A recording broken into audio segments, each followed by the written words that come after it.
Well, welcome to Crossbridge. I want to just start out by everyone giving yourself a round of applause because we survived the polar vortex here in Fort Wayne, and now we get a hint of what spring might look like with 50-degree weather today. But hey, we are excited that you are here, and so we want to just jump right in with a question that I want you to be thinking about is when is the first time that you fell in love? And now this love can be with something or with someone, but do you remember the time when you fell in love? And so for my something, I remember the exact moment when I tried sausage, biscuits, and gravy for the first time, and I was hooked ever since. And my mom gave her recipe to my wife, and now she is able to make the same thing for me. And I'm just in love every single time that we have that.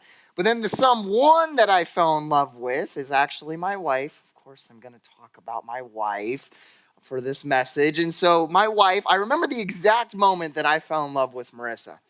And it was actually when I was on a missions trip here at Crossbridge, and she was going on the same trip to Costa Rica when we used to partner with a church down there in Costa Rica. And there was a group of us, about 20, that went together to Costa Rica. And for the entire trip, we were spending time just engaging with the community and sharing, Jesus, and then doing some sport camps. And it was a lot of fun. And I realized, that I was going to have to really get my flirt game on if I was going to woo over Marissa because she was cute, she was funny, and she was mature. And I was like that middle school boy kind of cute. So, like, I wasn't really that attractive, but I was super immature. And I thought I was funny, but I really wasn't, and I was more annoying.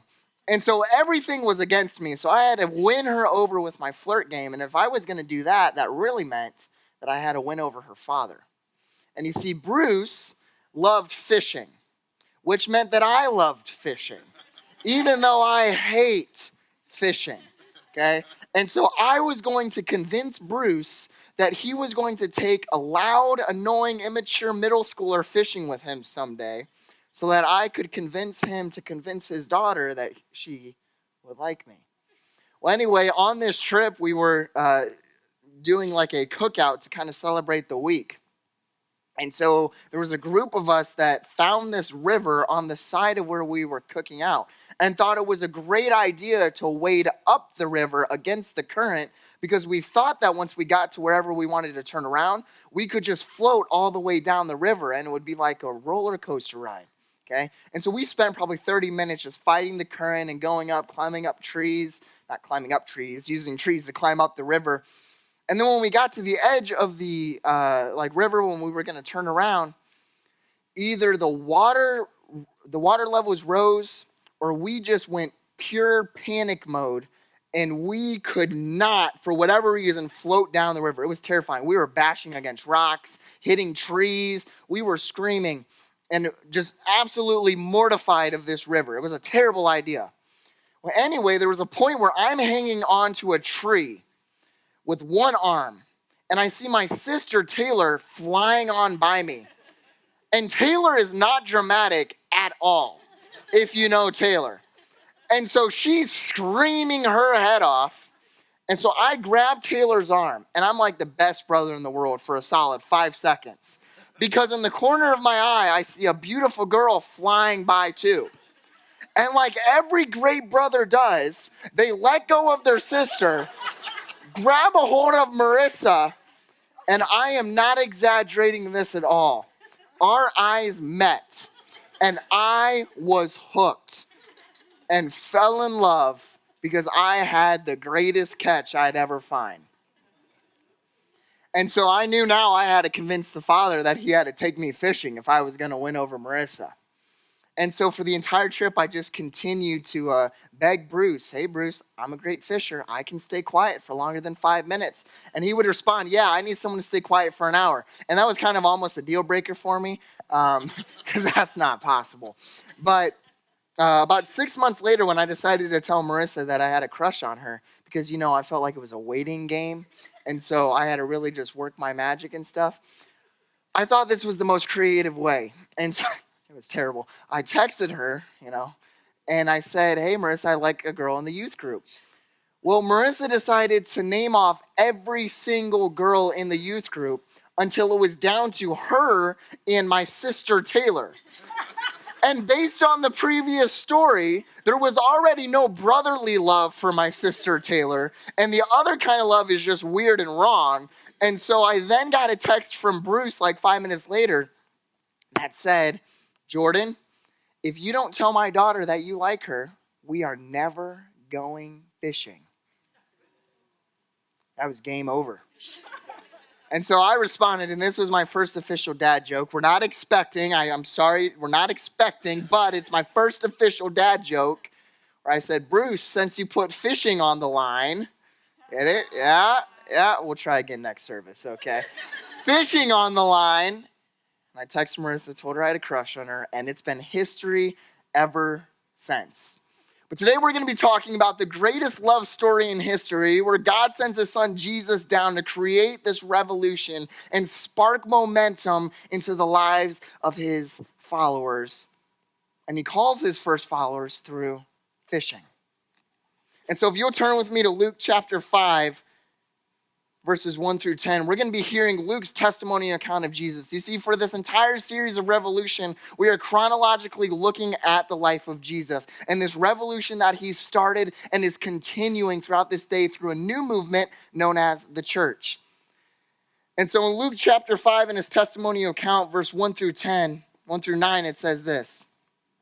One day, as Jesus was standing by the lake of Gennesaret, the people were crowding around him and listening to the word of God. He saw at the water's edge 2 boats left there by the fishermen who were washing their nets. He got into one of the boats, the one belonging to Simon, and asked him to put out a little from shore. Then he sat down and taught the people from the boat. When he had finished speaking, he said to Simon, put out into deep water and let down the nets for a catch. Simon answered, Master, we've worked hard all night and haven't caught anything. But because you say so, I will let down the nets. When they had done so, they caught such a large number of fish that their nets began to break. So they signaled their partners in the other boat to come and help them. And they came and filled both boats so full that they began to sink. When Simon Peter saw this, he fell at Jesus' knees and said, go away from me, Lord. I am a sinful man. You see, Simon Peter's got to be thinking that I am unqualified. I am so unworthy to experience yet another miracle. Because you see, in chapter 4, right before this experience, Jesus miraculously healed Simon Peter's mother-in-law. And now just in a short amount of time, a second miracle takes place, and Simon's response is, I am so unworthy. And then in verse 9, it says this, for he and all his companions were astonished at the catch of fish they had taken. We're going to stop there for a second, break down those first 9 verses. You see, in the very beginning, Luke writes that the disciples, soon-to-be disciples, Peter, James, and John, were washing their nets, cleaning their nets, which means that they were done for the day fishing. They were getting ready to go home. And then later on, Luke writes that they had actually been fishing all night and not caught a single thing. But then Jesus comes up to them and says, let's go out a little bit deeper. And Peter's response is this. He says, because you say so. Even though he responds first by saying, Master, we've been fishing all night. But because you say so, we will do it. We will trust you. And now this response can mean 2 things. First and foremost, like I just said previously in chapter 4, Jesus had miraculously healed Simon Peter's mother-in-law. And so he might be thinking, I've already seen you do a miracle once, so I will trust you now. Or he could be saying it this way, of man, I owe you one. Either way, I'm going to trust what you call me to do. And so then they go out into waters. And Luke writes this phrase that just shatters my view of Jesus. They trust Jesus, they cast their nets. And then Luke writes that their nets began to break. and that their boats begin to sink because of all of the fish that they were catching. Jesus exceeded all of their expectations. And then in Peter's humbling response, he says, I am a sinful man. It's really not humility. It's really pride, saying that my limitations can stop what God is doing. But God is saying, no, your limitations are not a barrier. I want you to step out of those limitations and follow me. And we see that in verses 10 and 11. Which, and so were James and John, the sons of Zebedee, Simon's partners. Then Jesus said to Simon, don't be afraid. From now on, you will fish for people. So they pulled their boats up on shore, left everything, and followed him. I want to put those 5 words on the screen. Left everything and followed him. It's such a powerful fishing story. Jesus, calling his first disciples, breaks their nets, shatters their expectations. And so here's the theme for today. God turns our broken nets into revolutionary opportunities. God turns our broken nets, things that are broken, and creates an opportunity that we have to say yes to in order to experience. You see, Luke writes that Peter's nets were completely broken when they trusted in Jesus. But then Jesus gives them the option. You can either A, go back to your broken nets, fix those nets, and continue being a fisherman, or I can call you out of that and you can start fishing for people. And Peter takes a hold of that catch. And he continues to ride with Jesus on this revolution. Because God turns our broken nets into revolutionary opportunities. Now, here's the catch about this story. We often read this and think that it's just about our careers, those broken nets. We see Peter leaving his career and then pursuing something else. But I think that we're completely missing the point of the story if 99 times out of 100 we think it has to be our career that we have to leave behind and move on to something else. No, I think that can be an option. But I think it goes so much more than that. I think that your broken nets could actually be something you're struggling with, like an addiction, a temptation, a comfort, holding on to our finances. We live in a time period right now where we hold on to our money so tight and don't want to give to anything or anybody because it's about how many zeros we can have in our bank account rather than how many people we can put in a better situation. Or it can be something where you're struggling in a relationship and you know you're sinning and you know you are doing things that you probably shouldn't, but it's just so comfortable and it's safe and there's no worth fighting. These broken nets could be a whole wide variety of things that hold us back. Where God gives us the opportunity, Jesus breaks our nets and then gives us the option and says, you can go back to what's broken, your baggage, your pain from a loss, your pain from a past relationship, your pain from a bad situation. You can go back to what's broken, or you can leave everything and follow me. This is so much more than just a fishing story. It goes so much deeper than that. It is where Jesus calls us into deeper waters, tells us to cast out our nets, shatters our expectations, breaks our nets, and then calls us even deeper and says, if you thought fishing for animals was crazy, guess what? You have no idea what I've got in store for you. You see, Jesus responds to our situation by saying, I've got something better. If you would just leave your broken nets. And so here's a question I want you to think about. Are you willing to leave behind your broken nets? Are you willing to leave behind what's broken? Maybe it is a career.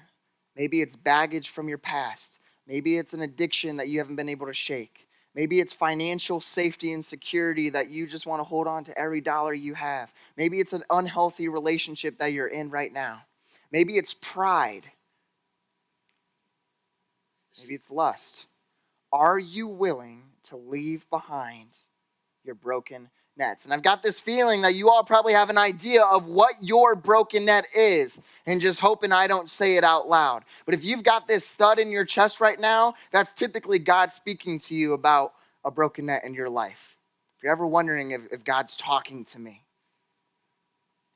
are you willing to leave behind your broken nets? I like what the author of Proverbs says in chapter 16, verses 1 through 3. They write, "To humans belong the plans of the heart, but from the Lord comes the proper answer of the tongue. All a person's ways seem pure to them, but motives are weighed by the Lord. Commit to the Lord whatever you do, and he will establish your plans." All a person's ways seem pure to us. It actually becomes very easy when we finished a part of our life, like a journey, and we look back and we see every decision that we made and the outcome that we're living in now, and we see how God worked in those situations. It becomes very easy to see God's plan in all of that. But when we're living in it, I have to imagine that we miss so many opportunities to fish for people because we choose to fish for animals. We choose to go back to what's broken rather than leaving that behind. Because it's not just a one and done. It's not just you just take a situation, you say, I'm going to leave it today and then wake up tomorrow, and that's never an issue again. It is a continuous fight. That's why the disciples struggled so much throughout their journey with Jesus. We have more accounts of the disciples being called out by Jesus than Jesus praising the disciples, because of how many times they messed up in leaving behind their broken nets. Jesus, who's going to be the holiest in the kingdom of God? He puts a child on his lap, and he says, those that have the joy, the love, and the life of this child will experience the kingdom of God like no other. That's who's going to be the greatest. And so his disciples, when they're sitting there listening to Jesus, are like, man, so we've got to put our pride aside. It's not about me. Get rid of that broken net. You see, God turns our broken nets into revolutionary opportunities. And in the moment, we can't see it because we're comfortable or we're safe, or it's all we know. If we're in an unhealthy relationship, it might be all we've ever experienced. And if that's your story, it breaks my heart. But I want to tell you today that there is so much more hope and joy if you leave that brokenness, reach out to someone to walk with you, and then experience what God has in store for you. It's got to be a community effort. That's why Jesus called 12 to walk with. And even in this story, he calls 3, Peter, James, and John. Our broken nets often take a community to walk with, to get through it. You see, this is a call for us to reflect on our idols of pride and trust. Where are you placing your pride in? What are you trusting in? Are you prideful in Jesus and God alone? Or are you prideful in other areas? It's a call for us to analyze our life and see what's broken, see what pain we are carrying with us, see what addiction we might be having, see what career we might be living in, see what lifestyle we might be creating for the next generation, for the next church that comes after us, for the next pastor that's after us. That is the story that we are leaving behind. Is that a legacy that is representing Jesus and Jesus alone? Or is it a legacy that is reflecting a broken net? Jesus says to Peter, cast out your nets. But Jesus, we've been fishing all night, but because you say so, I will do it.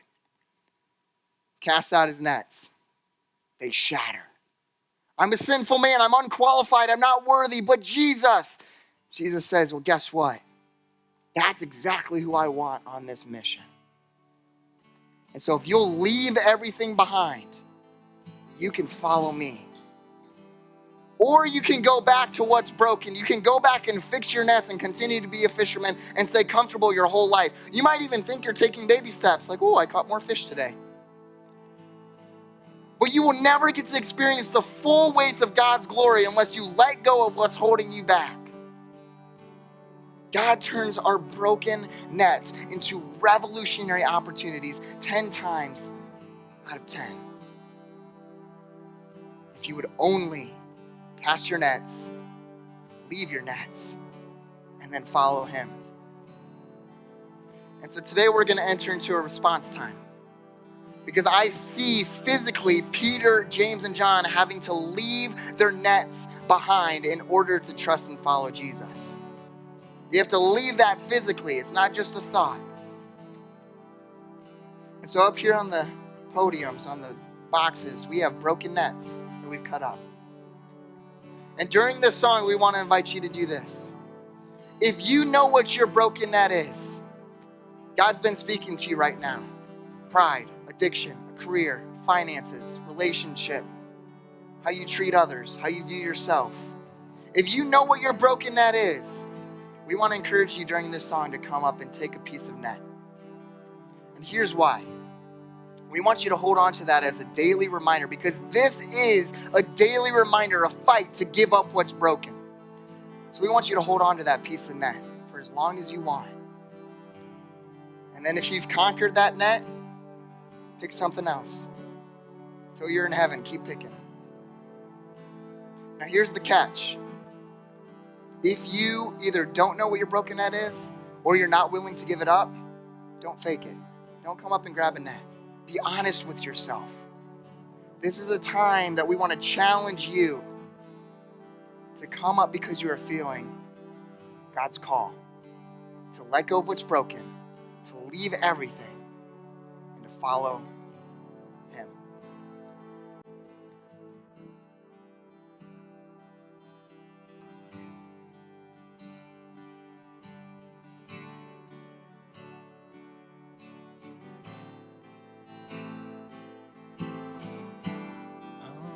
Humbly I stand in offering,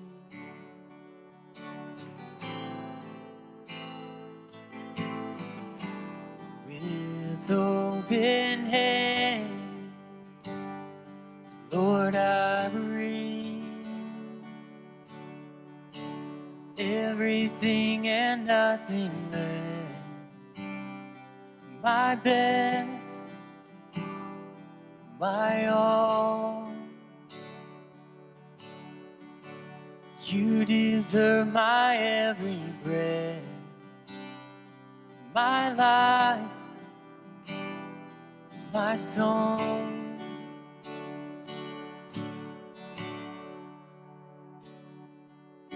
I surrender, I surrender all.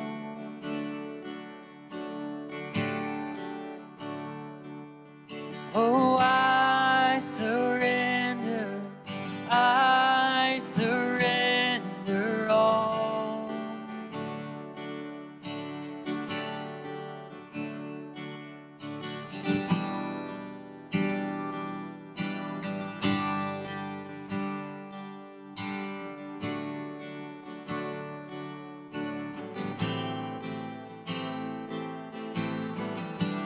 Lord, take control. I trust you.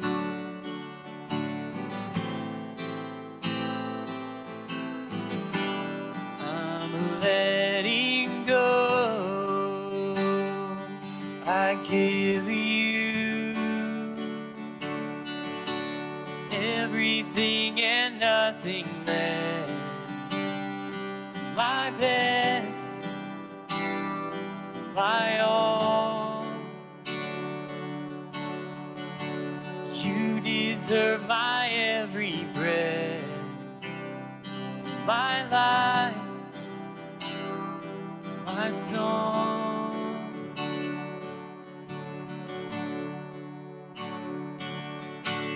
I surrender, I surrender all.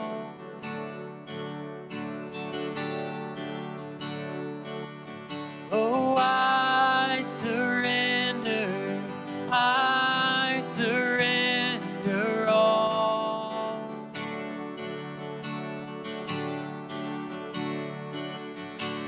I surrender, I surrender all.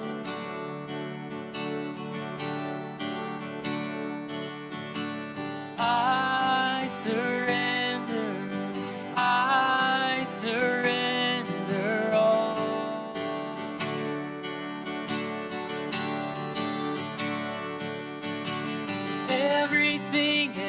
nothing less. I give you everything and nothing less.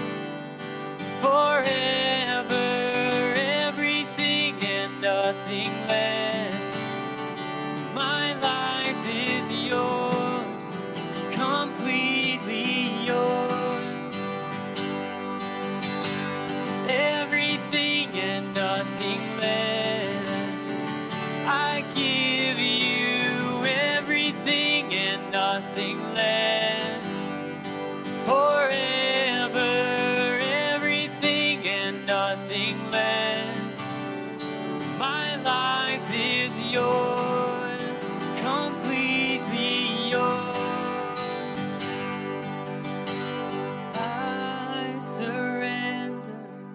I surrender all.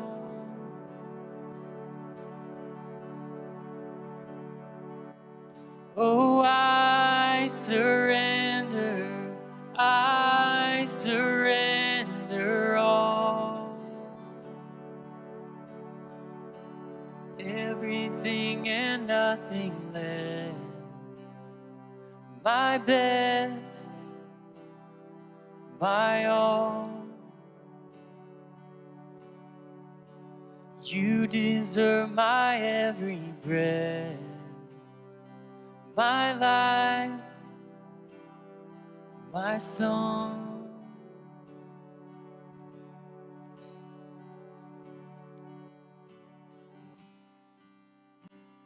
It can be scary, can't it? I'm so proud of everyone that came up and grabbed something to let go of their brokenness.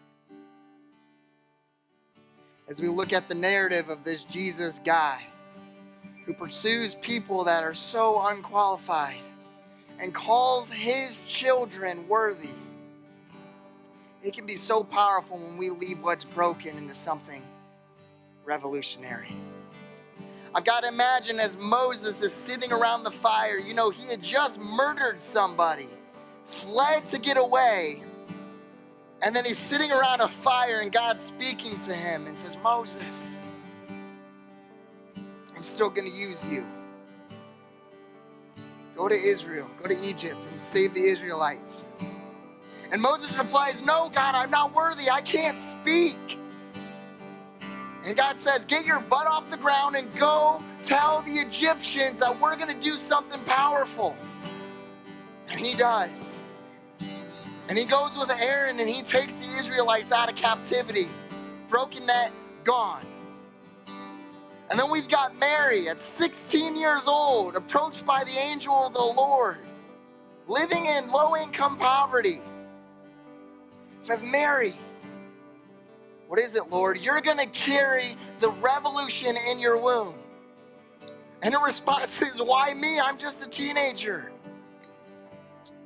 And the angel says, yeah, that's exactly who I want. Unqualified, broken net, gone. And then we've got Paul, who was murdering Christians for a living. And he's killing Christian after Christian on his way to Damascus to kill more Christ followers. And Jesus approaches Paul in a vision and says, Paul, why are you persecuting me? Paul says, I'm unworthy. Has a conversion and then goes and plants churches and creates this movement where we are studying most of the New Testament because of him. Broken net, gone.